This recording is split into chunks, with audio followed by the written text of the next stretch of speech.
Good morning guys, कैसे आप सब लोग। आई होप आप बहुत अच्छे होंगे। गाइज़ मैं ना अभी मॉर्निंग में उठा था 6 बजे तकरीबन। तो मुझे पता लगा कि आज शूट पे जाना है। शूट पे मैंने पहुंचना था पूरे 8:30 बजे। तो 6 बजे उठा, फिर उसके बाद उठने के बाद फिर मैंने खाना वगैरह बनाया, उठा और देन खाना वगैरह बनाया और उसके बाद फिर मैं अभी शूट पर आ चुका हूँ।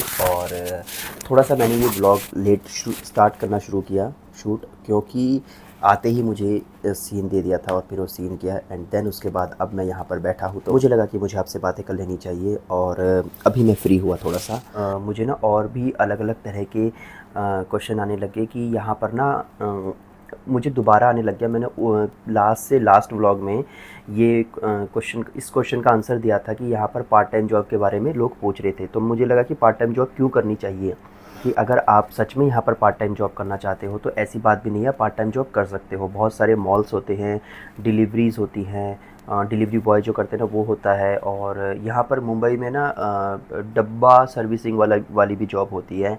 और इसके साथ और कौन कौन सी जॉब होती है यहाँ पर। मुझे लगता है ना कि एज एन एक्टर अगर आप नए नए यहाँ पर आते हो ना तो आपको ना 2-3 महीने का खर्चा तो आपके पास होता है। तो स्टार्टिंग में ही अगर आपने एक्टिंग इतनी ज़्यादा नहीं एक्सप्लोर की है और आपके पास बेसिक एक्टिंग का नॉलेज है तो आप यहाँ पर ना एक चीज़ ज़रूर कर सकते हो, आप कास्टिंग ज्वाइन कर सकते हो।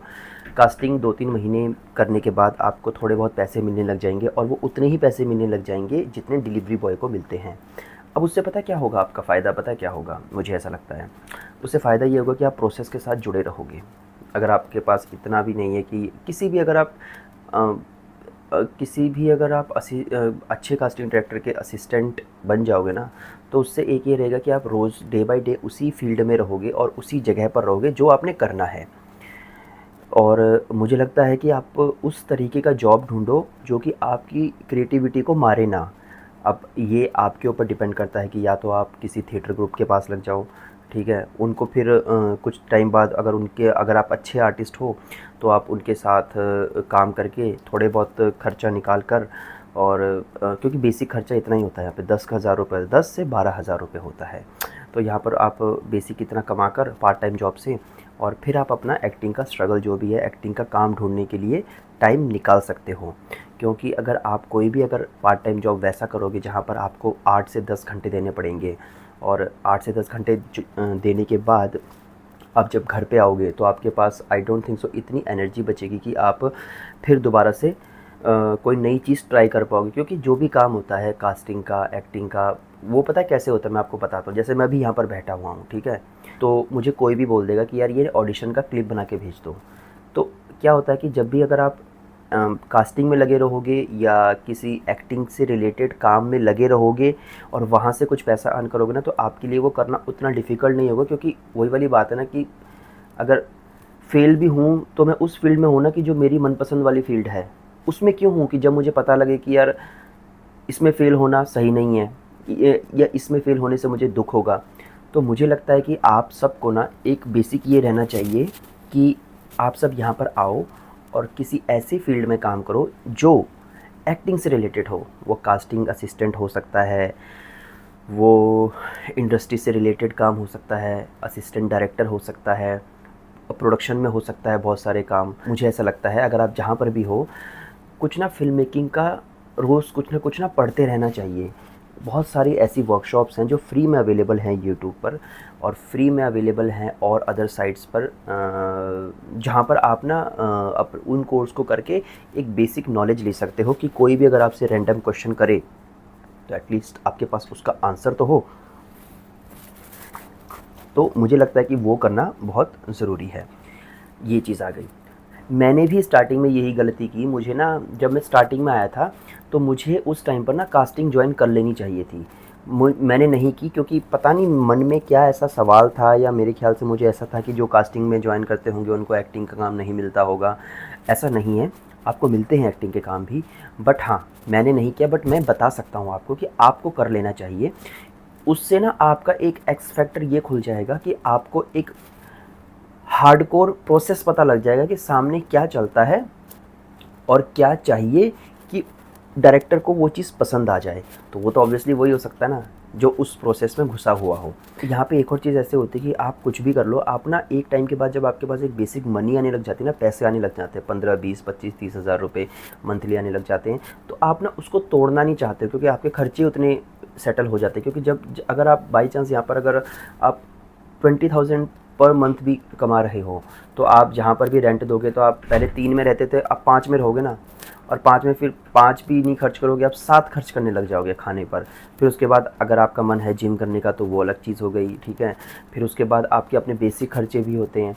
तो क्या होता है कि इंसान ना उस खर्चे को बिल्कुल सेट कर लेता है कि इतना मेरा ये है, इतना मेरा ये है, इतना मेरा ये है। मेरे खर्चे कहाँ पर पहले 10,000 रुपये थे, अब मेरे खर्चे कहाँ पर आज 18,000 रुपये हो गए। तो फिर उन 18,000 को पूरा करने के लिए इंसान फिर वही काम करते रहता है, और फिर उस लूप होल में वो फंस जाता है, और फिर उस लूप होल में फंसते हुए वो बाहर ही नहीं निकल पाता। तो मुझे ऐसा लगता है कि आप उतना ही देर काम करो जितना आपको लगता है कि करना चाहिए, और इसीलिए बोलते हैं कि वहाँ से यहाँ पर सेविंग लेके आना बहुत ज़रूरी है। ये बात हो गई। दूसरी बात है कि यार अपनी प्रैक्टिस करते रहो, जो भी जिस भी तरह की आप बेसिक प्रैक्टिस कर सकते हो। मुझे नहीं पता, मूवीज़ देख सकते हो या अच्छी अच्छी वर्कशॉप्स ले सकते हो। अगर आपने अगर आपने बेसिक थिएटर किया है, कि अगर आप 1-2 साल थिएटर किया है अच्छे लोगों के साथ, फिर आपको क्या करना चाहिए, आपको वर्कशॉप्स लेनी चाहिए, अच्छे अच्छे लोगों की वर्कशॉप्स लेनी चाहिए। जैसे अतुल मोंगिया सर हो गए, या एक्टर प्रिपेस हो गया, नहीं एक्टर ट्रुथ हो गया, सौरभ सचदेवा सर की वर्कशॉप्स हो गई। वैसे कोर्सेज़ करोगे ना तो आपको कम टाइम में ज़्यादा नॉलेज मिलेगा। और ये फील्ड ही यार प्रैक्टिस वाली फील्ड है ये। आप अपने दोस्त को पकड़िए, जो भी आपके आसपास दोस्त हैं, उनसे सीन वर्क का डिस्कशन कीजिए, सीन वर्क कीजिए। जितने आप सीन वर्क करोगे, नंबर्स ऑफ सीन वर्क करोगे, तो नंबर्स ऑफ आपके पास एक्सपीरियंस होंगे। स्टार्टिंग में ख़राब होगा, फिर थोड़ा सही होगा, फिर थोड़ा सही होगा, फिर थोड़ा सही होगा। अगर आप सोच लो कि अगर आप हफ्ते में एक सीन वर्क भी तैयार करते हो ना, तो ये सफिशिएंट है, इनफ है। तो आप कोशिश कीजिए कि सीन वर्क करना कभी मत छोड़िए, वही चीज़ आपको आगे लेके जाएगी। जितने आप सीन वर्क करते रहोगे, उतना आपके अंदर वो एक नया कैरेक्टर डेवलप होते रहेगा। सोचो साल में अगर आपने 52 कितने वीक्स होते हैं, 52 वीक्स होते हैं ना अराउंड। तो 52 में से अगर आपने 50 भी क्यों 40 सीन वर्क किए, चलो किसी हफ्ते आप नहीं कर पाए या करना था तो डिले हो गया, हालांकि नहीं होना चाहिए बट चलो हो गया। तो अगर आप 52 में से अगर 40 सीन वर्क भी करते हो, तो एक साल में 40 कैरेक्टर आपने किए। तो आप समझ सकते हो। और एक कैरेक्टर को करने के लिए आपने उसका बैकग्राउंड हो गया, फिर उसके ऊपर आपकी रिसर्च हो गई, जो भी आपकी रिसर्च हो सकती है वो आप करोगे ऑब्वियसली। रोज़ के अगर 2-2, 3-3 घंटे भी दोगे उस कैरेक्टर को प्रिपेयर करने के लिए, हफ्ते के एंड में अगर उसको लेके जाओगे, तो ये बहुत बहुत बहुत सफिशिएंट हो जाएगा। और पढ़ते रहिए, जितना आप पढ़ोगे उतना उतना उतना आप क्योंकि ना ये गेम पता है किस चीज़ की है, ये गेम ये नहीं है कि आप कितने ज़्यादा इंटेलिजेंट हो, कितनी इन्फॉर्मेशन आपके अंदर है। क्योंकि इन्फॉर्मेशन एक ऐसी चीज़ होती है जो कि आजकल गूगल से भी मिल जाती है। तो आपने कोई ये नहीं बताना है कि उसका बोर्न कब हुआ, ये कब जन्म हुआ उसका, ये कब उसको वो मरा, या कोई भी ऐसी चीज़ हो गई जो आपको लगता है कि इन्फॉर्मेशन है। वो इन्फॉर्मेशन इतनी ज़रूरी नहीं जितना आपका इमेजिनेशन है।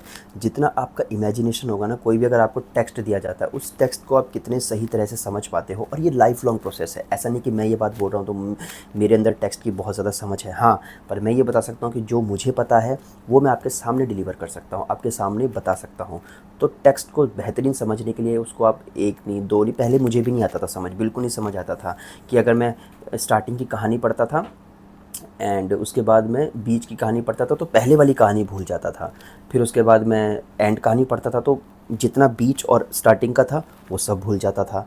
तो धीरे धीरे ना मैंने ये पाया कि यार मैं ना स्टोरी को समझ ही नहीं पाता हूँ, चाहे हिंदी की हो, चाहे वो इंग्लिश की हो, चाहे वो किसी भी पंजाबी की हो।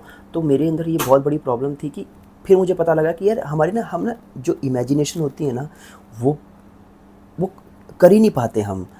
तो उसको स्टार्टिंग से लेकर एंड तक पकड़ने के लिए मुझे कम से कम 2, 3 या 4 बार स्टोरी पढ़नी पड़ती, तब मुझे समझ में आता था अच्छा इस कहानी में ये कहा गया है। तो अभी आई थिंक थोड़ी देर में शायद पैकअप हो जाएगा। सो गाइस, पैकअप के बाद हम फाइनली घर पे आ चुके हैं। घर पे आने के बाद मैंने खाना खा लिया है। जिम गया था मैं, जिम मैंने थोड़ी देर किया, 40 से 45 मिनट किया। और अब इस वक्त पे, इस समय पे जाके मैं बहुत थक चुका हूँ। कल पता नहीं शूट है या नहीं है, अगर होगा तो मैं आपको ऑब्वियसली वहाँ पे लेके चलूँगा, और नहीं होगा तो हम कुछ और एक्टिविटी करेंगे, कुछ नई चीज़ें करेंगे। एंड बस यार आज का इतना ही आपके लिए ज्ञान था कि यार पार्ट टाइम जॉब जो है वो आप वो करिए जो आपको बेहतर मिले, आपके आपकी आपकी आपकी अच्छाई के लिए हो, ठीक है। तो इस वीडियो को यहीं पे एंड करते हैं, अब सो जाऊंगा और वीडियो को एंड करते हैं। वीडियो आपको कैसा लगा, अगर अच्छा लगा तो चैनल को लाइक करना, चैनल को लाइक मत करना, सॉरी चैनल को सब्सक्राइब करना, वीडियो को लाइक करना और अपनी राय मुझे ज़रूर देते रहना, ठीक है। और बस यार गुड नाइट, और आप भी अपना ख्याल रखिए। Bye, good night, bye.